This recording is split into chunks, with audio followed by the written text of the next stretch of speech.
नमस्कार दोस्तों, कामयाबी तक टुडे जीके एपिसोड में आपका एक बार फिर स्वागत है।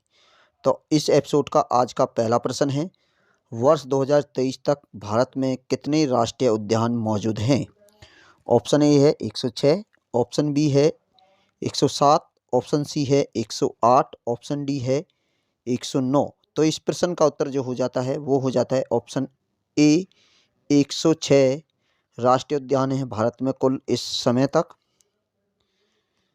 अगला प्रश्न है, हरियाणा में वन्यजीव अभयारण्यों की कुल संख्या कितनी है? Option A 2, option B 6, option C 8, option D 15। तो इस प्रश्न का उत्तर हो जाता है ऑप्शन सी 8। तो भारत में जो हरियाणा है उसमें 8 वन्यजीव अभयारण्य हैं। तो पहला है कालेश्वर, कालेश्वर जो कहाँ है, यमुनानगर में है। याद रखना है, पहला कालेश्वर है, यमुनानगर में है। दूसरा वीर शिकारगढ़ है, वीर शिकारगढ़ जो वीर शिकारगढ़ पंचकुला में है। और तीसरा छिलछिला है, याद रखना है, सभी लिख लीजिए आप। छिलछिला जो कहाँ है, कुरुक्षेत्र के अंदर है, कुरुक्षेत्र के अंदर है छिलछिला। और नाहर सिंह जो नाहर है वो नाहर सिंह वन्य रेवाड़ी के अंदर है, याद रखना है, सभी लिख लीजिए आप, नोट जरूर कीजिए। फिर है अब्बू शहर, जो अब्बू शहर है वो अब्बू शहर सिरसा के अंदर है, याद रखिए सिरसा के अंदर है अब्बू शहर। भिंडावास, ये जो भिंडावास है वह झज्जर के अंदर है, भिंडावास वन्यजीव अभयारण्य झज्जर के अंदर है। और खोल ही रहतान, खोल ही रहतान ये जो है यह पंचकुला के अंदर स्थित है। तो इस प्रकार हमारे इस प्रश्न का जो उत्तर निकल के आता है वो है ऑप्शन सी, 8 वन्यजीव अभयारण्य हैं हरियाणा के अंदर। नेक्स्ट प्रश्न है, अरावली पर्वत निम्नलिखित में से किस राज्य से नहीं जुड़ते हैं? ऑप्शन ए है दिल्ली, ऑप्शन बी है हरियाणा, ऑप्शन सी है राजस्थान, ऑप्शन डी है मध्य प्रदेश। तो इस प्रश्न का जो उत्तर हो जाता है ठीक है वो है मध्य प्रदेश। अरावली की जो पर्वत श्रृंखलाएं हैं वह दिल्ली, हरियाणा, राजस्थान में उत्तर पश्चिमी भारत में फैली हुई हैं। और यह जो अरावली की पर्वत श्रृंखलाएं हैं विश्व की सबसे, याद रखिए बहुत ज़्यादा प्रश्न पूछा जाता है, विश्व की सबसे पुरानी वलित, विश्व की सबसे पुरानी वलित पर्वत श्रृंखलाएं ही हैं। और इनकी जो ऊंचाई की बारे में बात की जाए तो इनकी जो ऊंचाई है वो 300 से लेकर 900 मीटर तक इनकी ऊंचाई मानी जाती है। तो इस प्रकार हमारे इस प्रश्न का जो उत्तर निकल कर आता है वो ऑप्शन डी सही आता है। तो अगला प्रश्न क्या है? अगला प्रश्न है, निम्नलिखित में से कौन सा भारत का पहला 5G ड्रोन है? ऑप्शन ए है स्काई हॉक, ऑप्शन बी है फिनिक्स, ऑप्शन सी है वाइल्ड कैट्स, ऑप्शन डी है IG 500 500। तो इस प्रश्न का जो उत्तर है वो सही है, option A sky hawk Bharat का पहला 5G ड्रोन है। नेक्स्ट प्रश्न है, निम्नलिखित में से कौन सी धारा मोटर वाहन संशोधन अधिनियम 2019 के तहत किशोरों द्वारा किए गए अपराधों को रेखांकित करती है? ऑप्शन ए धारा 180 के, ऑप्शन बी धारा 192 डी, ऑप्शन सी धारा 199 ए, ऑप्शन डी है जो धारा 280 सी। तो इस प्रश्न का जो उत्तर है वो है ऑप्शन सी धारा 199 ए। इस धारा के तहत 3 वर्ष 3 वर्ष की तो कैद होगी और 25,000 रुपये का जुर्माना इसमें लगाने की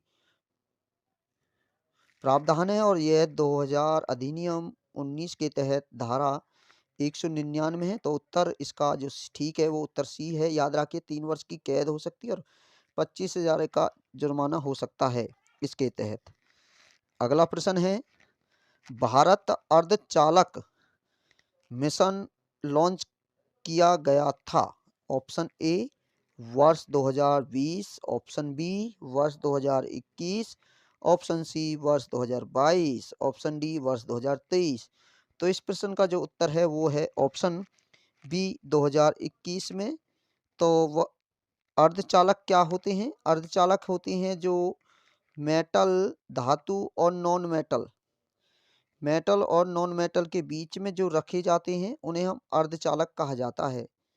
ये इनकी जो कंडक्टिविटी है वो मेटल नॉन मेटल के इंटरमीडिएट होती है, उन्हें अर्धचालक कहा जाता है। तो इस प्रकार हमारे इस प्रश्न का जो उत्तर सही है वो हो जाता है ऑप्शन बी, वर्ष 2021 में शुरू किया गया था अर्धचालक मिशन।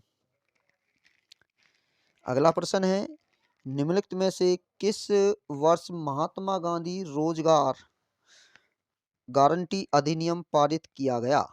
तो वह ऑप्शन ए है वर्ष 2000 में, ऑप्शन बी है वर्ष 2005 में, ऑप्शन सी है वर्ष 2010 में, ऑप्शन डी है वर्ष 2018 में। तो इस प्रश्न का उत्तर जो सही है वो है वर्ष 2005 में महात्मा गांधी राष्ट्रीय रोजगार गारंटी अधिनियम की शुरुआत की गई थी वर्ष 2005 में, और इसके तहत यह जो है 2005 में तो शुरू किया गया, लेकिन आप याद रखिए अगर पूछा जाए आपसे किस मंत्रालय के तहत, तो याद रखना है कई बार बहुत ज़्यादा प्रश्न रिपीट होता है, ग्रामीण विकास मंत्रालय।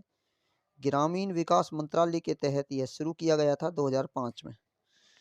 नेक्स्ट प्रश्न है, जल मिशन निम्नलिखित में से किस मंत्रालय के अधीन शुरू किया गया था? ऑप्शन ए है जल शक्ति मंत्रालय, ऑप्शन बी है जल संसाधन, नदी विकास और गंगा संरक्षण मंत्रालय, ऑप्शन सी पर्यावरण, वन और जलवायु परिवर्तन, ऑप्शन डी इसमें से कोई नहीं। तो इस प्रश्न का जो उत्तर सही है वो उत्तर है इस प्रश्न का उत्तर ए, जल शक्ति मंत्रालय के तहत जल मिशन की शुरुआत की गई थी। याद रखिए तो इसकी जो शुरुआत की गई थी वर्ष 2005 में की गई थी, और इसमें कहा गया है कि 2024 तक प्रति व्यक्ति को प्रतिदिन, याद रखिए प्रति व्यक्ति को प्रतिदिन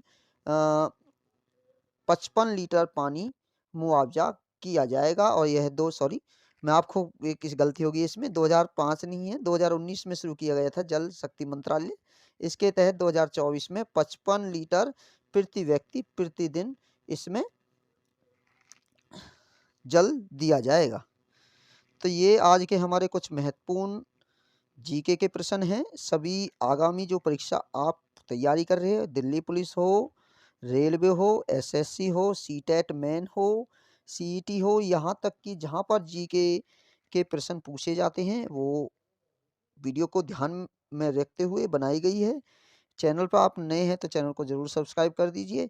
आप लोग वीडियो को शेयर नहीं करते हैं, कमेंट नहीं करते हैं। यदि आप हमें वीडियो को शेयर करेंगे, कमेंट करेंगे तो हमें इससे एक ऊर्जा मिलती है और आपके लिए हम कुछ अच्छा कर सकते हैं। तो वीडियो अच्छे लगे तो फिर अगेन चैनल को सब्सक्राइब कीजिए और वीडियो को लाइक कीजिए। जय हिंद, जय भारत।